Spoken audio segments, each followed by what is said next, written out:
Magandang araw, ako po si Mark Lester Lirag at ito po ang aking daily devotions ngayong February 21. Factory Idols, Moses and the Golden Calf.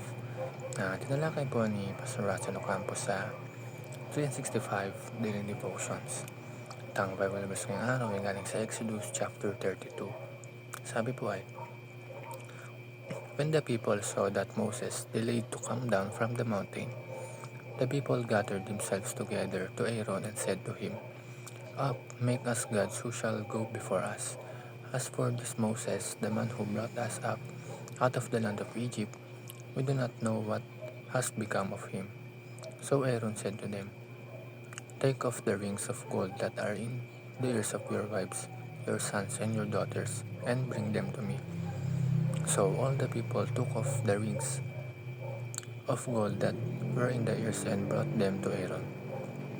And he received the gold from their hand and fashioned it with graving tool and made a golden calf. And they said, These are your gods, O Israel, who brought you up out of the land of Egypt. Sa maikling panahon na paghihintay ng mga Israelites, nakalimutan nila ang Diyos na nagligtas sa kanila mula sa Ehipto.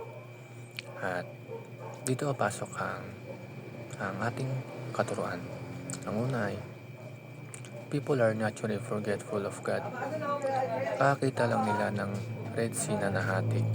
Kakaranas lang nila ng mana mula sa langit. Ngunit ilang araw lang nakalimot na sila. Ganito rin tayo minsan. Kapag may blessings tayo, malakas ang faith.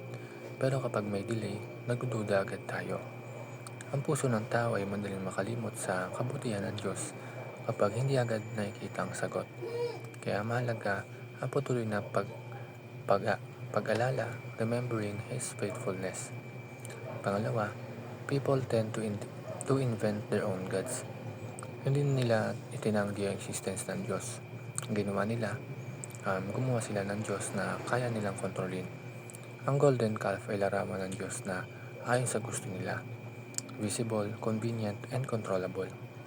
Minsan, tayo rin gumagawa tayo ng literal na rebulto pero gumagawa tayo ng sariling idols. Status, relasyon, popularity, sarili nating kagustuhan. Kapag mas mahalaga ang isang bagay kaysa sa Diyos, ayun ang nagiging golden calf natin. At ang last, people can corrupt weak leaders. Si Aaron na dapat sana'y tumayo bilang leader ay nagpadala sa pressure ng tao.